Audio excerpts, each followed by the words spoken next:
聪哥，我们可以看到，美国现在在一个大清洗，尤其是马斯克引领的政府效率部，针对了 USAID 每个细节都在查。他在里面贴上一张我觉得非常有趣的，这是当时以色列跟哈马斯的战争。他说，当时以色列这个铁球，对，我们美国人的税金给你的，是好。更有趣的是，哈马斯的飞弹也是我美国人的税金。现在讲这个 USAID 给的钱。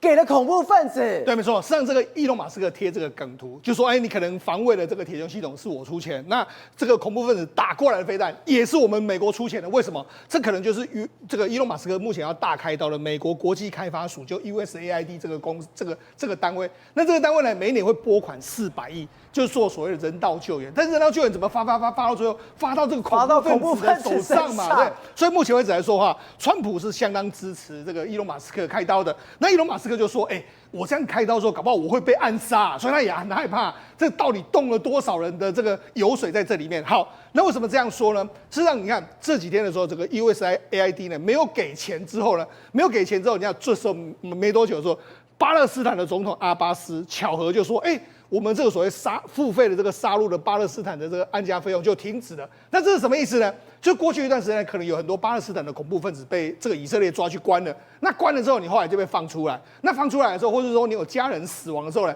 我们巴勒斯坦会发给你一笔这个费用，我会照顾你后面的孩子，抚恤金这样一个状况。那因为美国停止了 USAID 的这个援助之后，巴勒斯坦马上就这个停止这个，所以有人说，难道就是我们给了钱，就援助巴勒斯坦，然后巴勒斯坦把这个钱拿去给付给了这些恐怖分子，金源直接断掉了？对，那就是这样子嘛。好，那因为为什么要这样说呢？因为主要就是说，这个哈马斯目前为止来说，他也不想要放人，因为原本我们都说哈马斯准备在放人质嘛，结果没想到哈马斯不放人，然后结果川普就很生气，就说他们会懂的，哈马斯也会懂的，这些人都是变态的这个人。那周五的话，如果没有放的话，他们就明白我的意思。所以就说他现在断掉这个给恐怖分子的金援之后呢，然后又对恐怖分子这么的强硬，所以看起来的话，他的确是有一套他的这个做法在这里面的。好，那我们就讲，事实上除了这个 USAID 给哈马斯的这个金援之外呢，还有另外一个，现在被人家查出来有更多的这个证据，就是说 USAID 你过去可能真的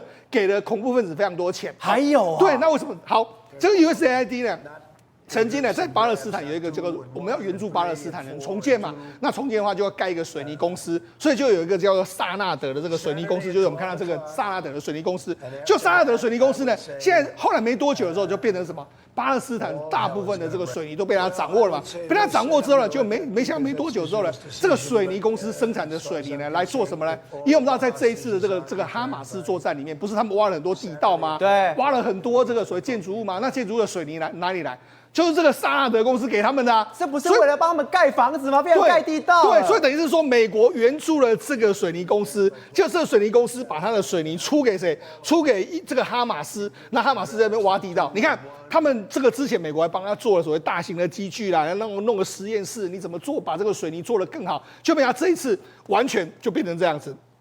他们这个美国或者以色列攻进去，就发现到，他们哪来的水泥可以盖这个钱就我们给的，对啊，那就是我们给你钱盖水泥厂，那水泥厂的钱再进到这里面来，所以等于是一个非常荒谬。而且我觉得最讽刺的是什么？是美国一查完，他水泥公司这个美国竟然还跟他买回来这个水泥。对，你说美国也要这个，因为我们要支持巴勒斯坦的这个水泥嘛，所以我们还跟你买，所以等于说非常荒谬，就是从头到尾都是美国在资助这些恐怖分子。好，那除了这个之外来说的话，他们在黎巴嫩这个美国的这个以色列攻进这个黎巴嫩真主党的这个武器库里面来说，这是他们的武器库。你看林林总总有很多武器库哦，就这里面来说最显眼的就是这个。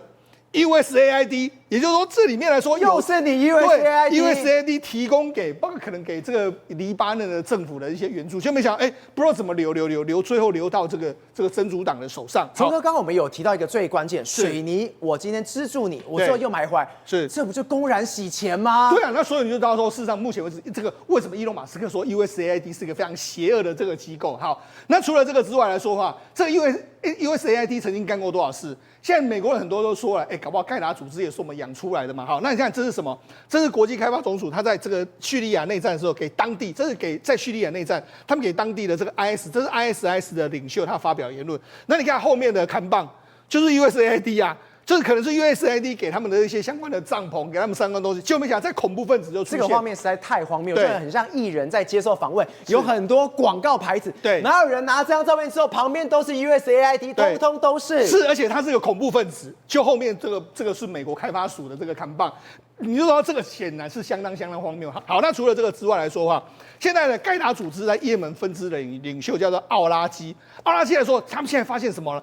这个奥拉基早年呢，他到美国外去念书的时候呢，事实上也是 USAID 给他钱啊，恐怖分子也是 USAID 给他钱去念书，去念书，所以他有今天的成就也是 USAID 给他钱，所以等于是 USAID 呢，无形之中培养了非常多的恐怖分子嘛。好，那除了这个之外来说的话，因为川普现在断绝了 USAID 的这个援助来说，可能会让很多恐怖分子的这个目前为止的这个后面的军援就断炊。那当然了。川普来说啊，他现在重建中东秩序。那重建中东秩序有一个非常重要，就是说我要在中东赚钱。所以他最近有说什么啊？我们支持你以色列没有问题，但是以色列你要给我买军购，所以他等于批准了2000亿以色列的这个军购方案。所以，我从以色列拿了2000亿。好，那另外一个是什么？加萨走廊。我们那阵子不是说他准备要这个加萨走廊吗？他现在这个因为以色列已经把加萨几乎是炸成废土一片了。好，那现在呢，这个以色列家属在这边拆。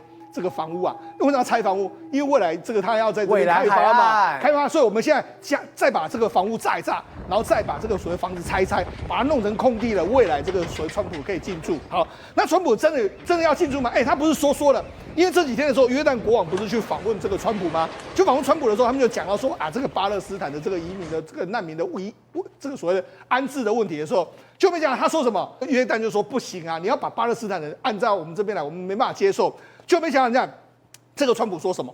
川普就说，如果2个盟友不遵守规定的话，我们可能会停止向他们提供援助。就是什么？他直接在约旦国王前面洗脸他。对，他就说什么？他说我们现在要把它建立成一个所谓的，我们要把安全的社区远离这些危险，那同时我会拥有它，把这个想象成未来的房地产开发，这是个美丽的土地。他就跟这个约旦的总统国王这样说，那你如果不要的话，我就把你这个断掉你的援助。所以等于是他又好说歹说的要他把这个难民呢移到埃及，然后移到约旦去。所以他念之在之是什么？就是 money嘛。所以除了卖给以色列武器2000亿之外，我还要把加萨走廊开发。那如果你约旦跟这个所谓的这个埃及不同意的话，我们也会对你断绝金援。会长，我们刚刚提到，川普的满脑子都是什么 money， 尤其在乌克兰这块肥肉上面，川普的口水都要流下来。他一开始讲说我要稀土，要跟他换稀土吗？还是说我要跟他换港口？还是要换天然气吗？川普说你不要跟我想换，因为什么？我要宣布。是，刚刚那个世聪哥讲，就是说川普重新制定所谓的中东游戏，没有，川普是重新制定世界游戏啊，他是 the king of the world， 你知道吗？已经全世界已经都是他在管辖。现在真的我们刚刚开玩笑泽伦斯基马上就知道风上是川普大帝，他把那一张图直接开来，这个就是我们的藏宝图，这是稀土，愿意跟你共享。那事实上是这样子啊，就是那个泽伦斯基很聪明啊，他也知道就是说怎么样可以挽住川普的心，当然就是把你川普的最大利益极大化，而且跟我们的乌克兰绑在一起的情况之下，你当然就会挺到我们乌克兰这一边。所以现在啊，他就已经在讲，他讲到什么？我们除了稀土之外，我跟你讲啊，川普大帝，我知道你现在整个人满脑子都希望开采你们的美国的天然气啊，然后跟页岩油，你们现在可以把这个美国的天然气行销到全世界，然后我们乌克兰愿意把我们地下的这一个储槽完全封上，不是只有稀土连天然气的这个储槽他都愿意，而且你要知道这个他目前为止他的地下的天然气的储槽是整个欧洲最大，是全世界第3大，仅次于美国跟俄罗斯。以前就是当俄罗斯还要这个卖天然气到欧洲国家的时候，会经过他们这个部分的管线，光是这个过路费你要走入管线，你只要给我过路费，就是这个除草，它完全要奉献给川普了。是因为这个俄罗斯之前光是这个过路费就给了多少，就让乌克兰赚了大概有10亿美元哦。那现在它不是只有这个过路费的问题而已，现在不用过路费。现在那个泽伦斯基的方案是包括说，我跟你讲，我们自己的乌克兰不仅可以给你买那个天然气，我们甚至愿意，如果你那个人家其其他的欧洲国家跟你美国买天然气。你看他在2024年12月27号的时候就已经有演练过一次，那一艘船就是直接从希腊这边登，希腊这边登，他从希腊、保加利亚、罗马尼亚、匈牙利、斯洛伐克、摩尔多瓦和乌克兰输送天然气，他直接就走过他们这个所谓的垂直走廊、地下廊道，直接就把这个天然气往北送。而且他还跟你讲到说，我跟你讲，现在就算我们未来真的要是整个，因为他们目前为止地下使用的规模没那么大，可是因为他以前在俄罗斯他们那个时期的时候，它是一个可以说是军事基地，所以下面的这量是可以最大化到170亿立方尺这样子一个大的规模。然后呢，他还跟你讲说，我现在不用我自己还要再去扩啊，干嘛？不用，为什么？因为波兰那边也有相关的设施是可以直接让我拉过来的。所以换句话说，这个泽伦斯基非常懂得讨川普欢心啊，就是投其所好啊。所以呢，现在川普，我跟你讲，我们那个所有的炼油田跟天然气开采，全部都倒杠紧绷。没有到哪里全部都可以卖，我可以卖给日本。日本记不记得石破茂说啊，我们乐意，我们欢迎加一，我们台湾中油有买啊，我们也加一。现在连乌克兰，有人就开玩笑说，乌克兰你现在是什么买什么要5块要5毛给1块，你不仅稀土要跟那个川普共享，你连你的地下除槽都要跟川普共享啊，不然你现在是要变成是美国51州吗？拍谁不是？美国51州是我们台湾，好不好？52州是加拿大，所以你只能轮到第53州。所以代表着什么意思？代表着川普，大家都知道，川普的这个性格就是我要什么，你只要满足我所要的，现在就可以包括你的国家安全，我美国这边是愿意帮助你的。刚那个世聪哥有讲，他也要这个加萨，对，就是要这个加萨。好，那现在你有没有人家那个约旦国王加萨？可是不是啊？那我想请问一下，那你们要动用什么样的权利来那个接管加萨？他回你什么？美国的权利，我就是权利。我开口了，你还要问我，你还有胆子问我？其他人有人直接洗脸他对呀，这根本就总干理，你知道吗？就是顺我者生，逆我者亡。他在境内开始做什么事情？哇，肃清、铲除异己，跟你这些人全部算总账。我如果是美国记者，我也是真的是会跟他翻脸。所以你说川普他对外已经跟他讲，你今天不听我话，我就把你宰了，我就把你怎么样了。好，今天对内我要把我的言论全部都抓紧紧的，你敢骂我是不是？我记者室的专用位置我也不给你了，我真的不会叫你搬离开我的那个五角大厦里面的记者室。这个真的是影响很大，因为我们都知道，其实很多部门都会有一个记者室，很多的记者，你只要是记者，你都可以去嘛，因为这样才公平，才有采访自由。